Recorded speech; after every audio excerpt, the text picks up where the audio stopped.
Hi, I'm Charlie. This is Stevie. We are Chilling Popcorn. Welcome to another Bad Movie Monday. So we're coming up to Halloween, our favourite time of the year. Yes. Every year we usually watch the classic movie, The Lost Boys. Nope, this is not bad movie Monday. No. So, did you know that there's 2 sequels? You got The Tribe in 2008 and the first in 2010. We're going to go bypass The Tribe and go straight to the first because we think that's the worst one of the two. Yeah. Directed by Dario Piana and stars Corey Feldman and Jameson Newlander returning as Edgar and Alan Frog with Casey B. Dolan and Tanit Phoenix. Now, what did you think? I really enjoyed it. So first thing I've got is, why do we feel like we are watching a Blade movie? Because of the comic book and the blood at the start, and the style of filmmaking. You said that in the first scene. It was we hadn't even had the intro yet or anything. The bit with the White House and everything. Yeah, it feels like we want to be action. We're going to do the whole action. Yes. And we're going to do vampires. It actually feels more Blade than Twilight at this point. At the start, and it does have that. Then when you got the comic book stuff and the blood all over the credits, which at times it just feels like someone took a white bit of paper and just painted it, red painted it. So terrible. To me, that was a bit more sort of Kill Billy type. You know, when they do the manga scene. They wish anybody that was remotely involved in that film wish they were in a Tarantino movie. It was that's the sort of vibes I was getting from the thing. So the Vampire Hunter, Edgar. Yeah, Edgar Frog. Edgar Frog, is a comic book collector. As he was in the first. Now we all know if you collected comics in the 80s, you're still collecting them now in some form. Oh yes. Yeah, we know this. Yeah, we do. Yeah. And then we have the whole comic books versus graphic novels. Yeah, when that dude comes into the store and he goes, I don't collect comic books, I want graphic novels or something like that. And you go, this is kind of... It's about comic books being for geeks and nerds and stuff, but... Graphic novels are comic books. It doesn't matter what way you put it in. A graphic novel is usually like... It's like 2 or 3, 4 or 5 different... Compilation. That's the one. That's what you're looking for. In the set, because we've got a couple, haven't we? We've got some comic books. If you can't afford, if you can't afford the actual individual comic books, which are well overpriced these days, you just go and wait until they do the graphic novel compilation. Yeah. There's a new designer drug out there called The Thirst. Hence the title, but it's really vampire blood, and it doesn't take you that long to figure that one out. Well, it doesn't take long to figure. You're told within the first sort of like 20 minutes, aren't you? Really? No, sorry. First 10 minutes you're told. And it comes from the original / alpha vampire. Yeah, but because like every film, you always have the original alpha vampire, but you're never going to get to the final vampire because they'll always bring someone back and something like that. Yep. So it takes 13 minutes into the film to hear the first "Cry, little sister." That one, but not butchered like that. You heard Corey Feldman's version of it? No. Look it up on YouTube. Okay, we will. Yeah. You're going, Stevie's not that bad now. Yeah. And then it's the first time seeing flying vampires. That's why it worked. It works in Lost Boys, the original, where you don't see them flying, you're just done with the camera. But in this one, it makes it look even cheaper than it already is. You actually see them flying, which I can't remember much about the Tribe, whether you actually see them flying. No, I think this is the first time you see it. I'm not sure. Not sure, so don't quote us on that. But if you want to check out the Tribe, it's a better movie than this one. Not much, but it is slightly. Yeah, and then there's a scene a bit later on where Edgar's going through with his vampire brother about what happened to the original characters. Yeah, and it elevates the film scene clips from Joel Schumacher's Lost Boys. Yes. And then in that like sepia type tone, they gave it so this literally you're watching a flashback. It's just not some creative, awesome direction in a terrible movie. There are a couple of flashbacks, aren't there? Making you realise that you could be watching a better film right now than this one. Well, yeah, but we chose to watch this one. We wouldn't be doing this if we... No, not going to do Bad Movie Monday about Lost Boys, the original. Yeah. No. Yeah. No. Edgar looks constipated. Most of the time when he's talking, he sounds like this. Corey Feldman, I speak like this now. I may have spoken a version of this in The Lost Boys, but I'm continuing to speak it like this in the 2 sequels. Yeah. Yes. How does he do it? My voice is going. Yeah. Probably cigarettes. Could be. Yeah, so when the songs Disconnected was performed by Corey Feldman's band, The Truth Movement. Yeah, when he was in the pickup truck guy just towards the start, I looked it up because that sounds like Corey Feldman after go down the Corey Feldman singing rabbit hole. And yeah, then don't bother thanking me because I don't expect many people to thank me for it. But if you do go down the Corey Feldman singing rabbit hole, you actually realise that as well as his terrible acting in this movie, he's an actual terrible singer as well. Yeah. So, yeah, and you can tell it's his voice. He's like, that is the height of ego. Yeah. And I'm listening to myself sing in my own pickup truck in my own movie work by the starring part. He sounds like he's constantly got a bad cold. Yeah. So.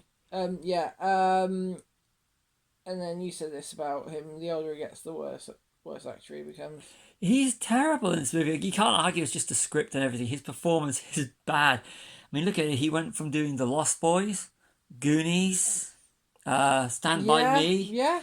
Friday the 13th Part 4, all classic movies. Yeah, somewhere. And yet he's a great child actor. I mean, Goonies, he's brilliant. He's amazing. What happened? Okay, there's a lot of things that happened, so yeah, it's kind of like.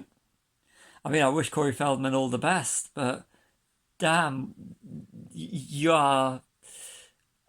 He is, not a good actor. No. Sorry, and could someone out there that's in the film industry please give him a role that's suited, that will actually showcase that he still has talent if he has anything left in him. I would love to see him make a real comeback. Yeah, definitely. So that's my bit to prove we're not just all hating on Corey Feldman in this. Definitely not. Well, there's a lot of it. He's in some of the iconic movies of the most iconic movies of the 1980s, and the original Lost Boys is a classic. It is. Corey Haim, rest in peace. Yeah, definitely. So the trailer and the Looney Tunes you said was Very Lethal Weapon. Riggs. Yeah. Mel Gibson's character. He fancies himself. Edgar fancies himself as an 80s action hero. Yeah, because the pickup truck as well, Lethal Weapon. And the red bandana. Yep, Rambo. Channeling Rambo. Which he also, I know he wears it in the original Lost Boys. But when you see a red bandana, if you're either thinking of Rambo or the red tie that Simon Pegg wears around his head in Shaun of the Dead. Yes. Yeah, so, we find out that Sam died in 2008. Yep, born in 1973. Yep, and we find out earlier on in the film that he had been turned into a vampire. But then again, you find out in the tribe. Yes. Even though there's a deleted scene where he's alive and there's a vampire, and you actually see that, but he's dead. Is he dead? Is he alive? It depends on which version of it you're watching. Yeah. This looks like badly acted fan fiction. It does at times when there's bits when they go to see the guy that from the when Edgar Frog is doing the training. Yeah. It looks like a grown adult, like which he is going out playing cosplay, but really bad cosplay. Yeah. And the bit where he goes and visits his friend that he saves in the bit at the start pre-credits, it does come across as being really, really cheap, going to a cosplay, knocking it together with what you got around the house in 5 minutes, not 20 minutes, 5-minute job. And that's what the rest of it actually feels like. It feels like, whatever, go to the closest. I can go to this convention I've just found about, but I really, really want to go to. Yeah. Yes, indeed. It does, it feels like that. Yeah. And it's not the same watching an adult doing it in a supposedly real life situation. Those who who think they've been, who were never in the army but play a few too many video games and I've been in the army and start dressing like that. That's kind of what you get, the impression you get when you're too old. And you're like, may not have been in the military when I was younger, but I should have been. But I played some of these games so many times and I've watched these many films. I'm going to start wearing all this stuff. Yes, indeed. That's what it feels like, but with vampires. Yeah. And it takes away and with you, it's like, yeah, it just really did. Yeah. This came out in 2010, and The Tribe was 2008, wasn't it? Yep. So basically, slap bang in the middle of the Twilight movies. Yep. So the Twilight movies are 2008 to 2012. Yeah. Obviously, the Twilight books came before it, so it was literally trying to catch on to it, which you can tell with the techno dance crap rave music vibe, isn't it? They're trying to kind of latch onto the Twilight fans, I think. Yeah, and the music is definitely not as rave dance, whatever you want to call it. It's terrible. It kind of. Mm-hmm. I know the 80s music with likes of INXS and everything really dates it to the 80s with the original Lost Boys, but at least you can go, I'm glad I've got the Lost Boys soundtrack in my collection. Is still great. Definitely. But this one and this one you're just going, I don't ever want to hear any of the music from this ever again. Yeah, apart from Sister, which is done by Aiden in this time. It is Aiden, isn't it? This one, I thought it was. Yeah, I have no idea who Aiden is. Aiden are a band, emo / punk / rock band. And, they're my sort of music kind of. So where are we?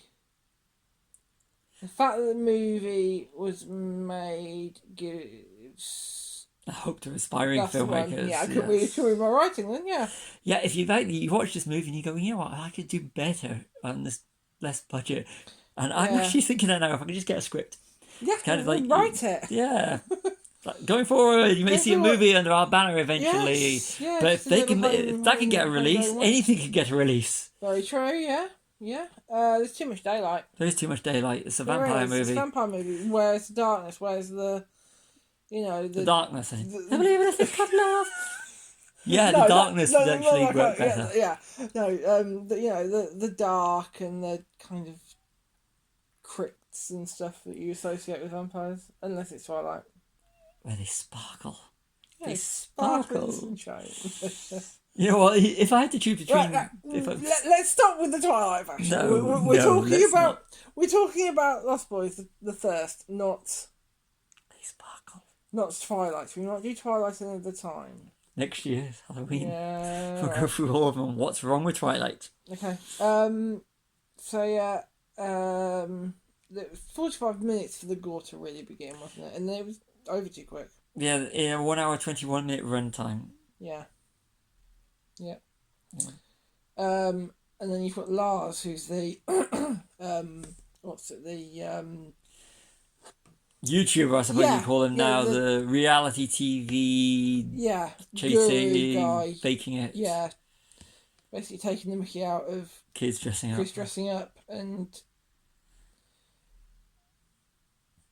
yeah.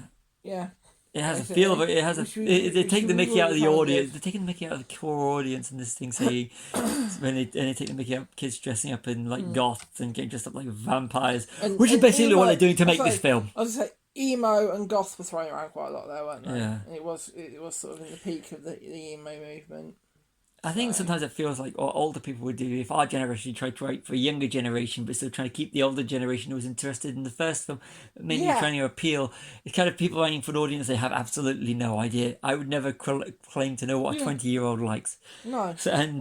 This is it. You write for what you know, and they seem to be writing for trying to connect or taking the mickey out of the younger generation. Yeah. But aiming at a younger generation because they still want to get the people that watched the original Lost Boys and have loved the original Lost Boys over the years, but failing on both. Yeah, and then we've got the typical reality TV of faking it. Yeah. They find the missing lad. Yeah. Peter. Yeah, Peter.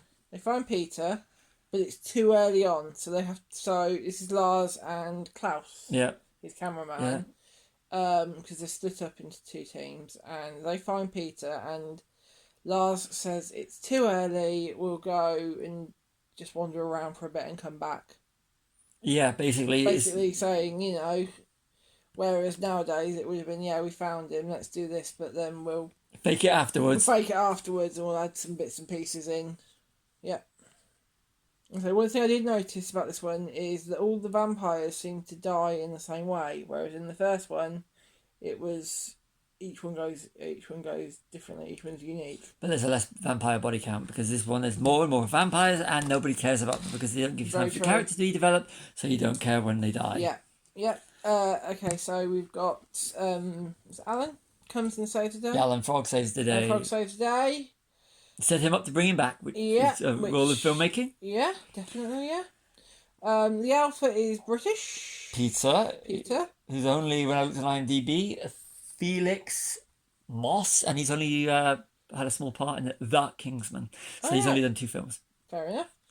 And he kills the writer woman who's hired Edgar to find him. Yeah, and she's a Stephenie Meyers. If you say so. Yeah, she's supposed to be Stephenie Meyers who did Twilight.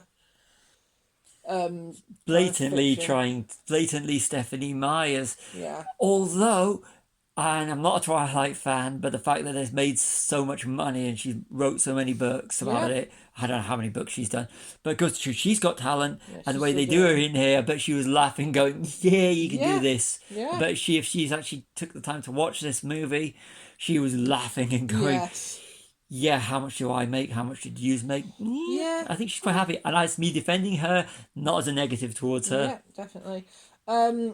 So, emo, goth, vampires. Can you tell the difference? Not really, because emo, goth, vampires is sort of the same sort of thing. Although the goth movement and the vampire movement were first, and emo, what modern day ones, usually just latching on to what goth latched onto, which is always a different generation before. Anyone who thinks you're being unique, just remember, there's always a generation before you that's always laid claim to it first. Yeah, okay.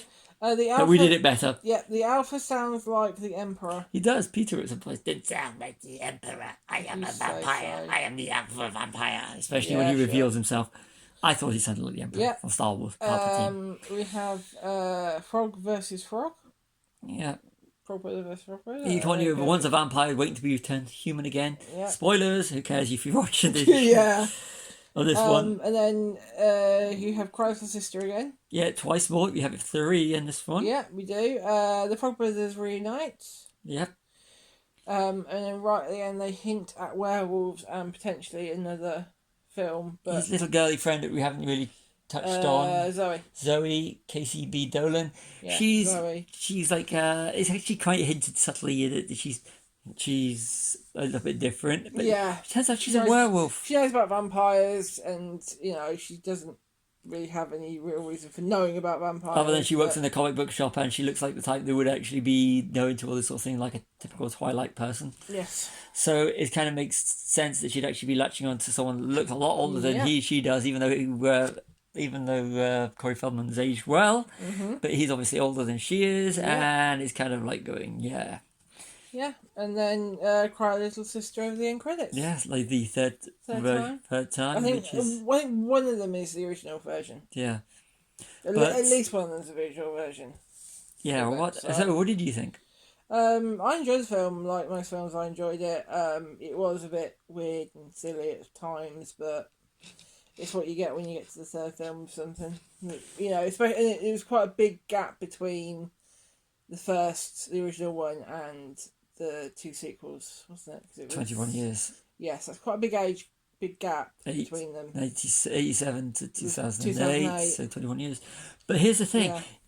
They feel like, they were straight to video. They feel like straight to video. The acting is terrible in this one. At least they tried to in The Tribe. They tried to remake the original and kept some beats. This one's they're trying to branch out into something different. It didn't work. Corey Feldman was terrible in the movie. Absolutely terrible. At least you got a little bit of Corey Haim, and I can't remember if it's either the post credits or the extras. Yeah. But it's an interesting oddity. It's a terrible movie, and at times watching this film did inspire me to go, I would like to try and make better.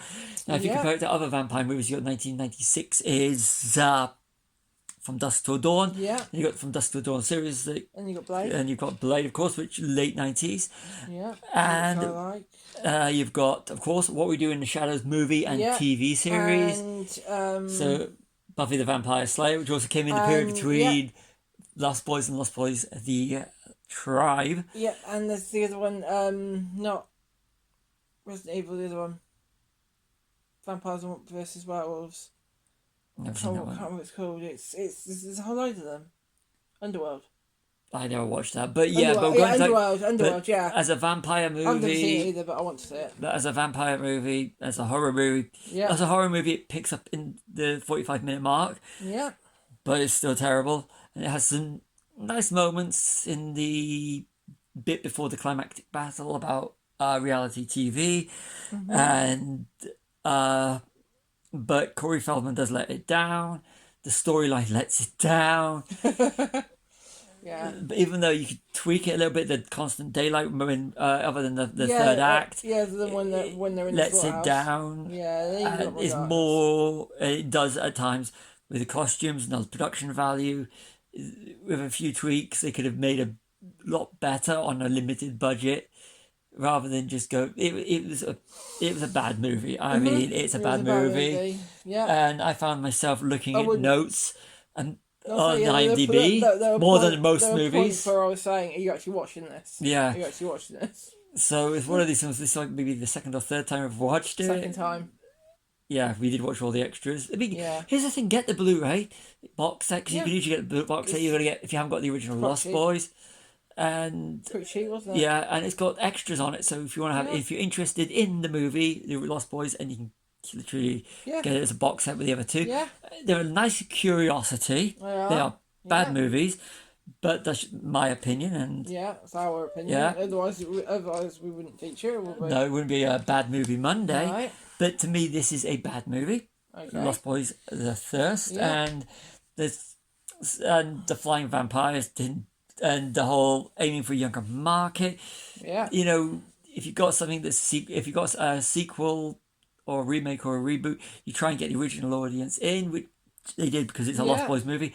But you also try and do it in a way that you're going to attract a new audience, even though it's 2010, 14 years ago. It's a bad movie that's dated badly. Yeah. Even though if you consider that 87, it's a classic, and there's never a time where the Lost Boys soundtrack has gone out of fashion.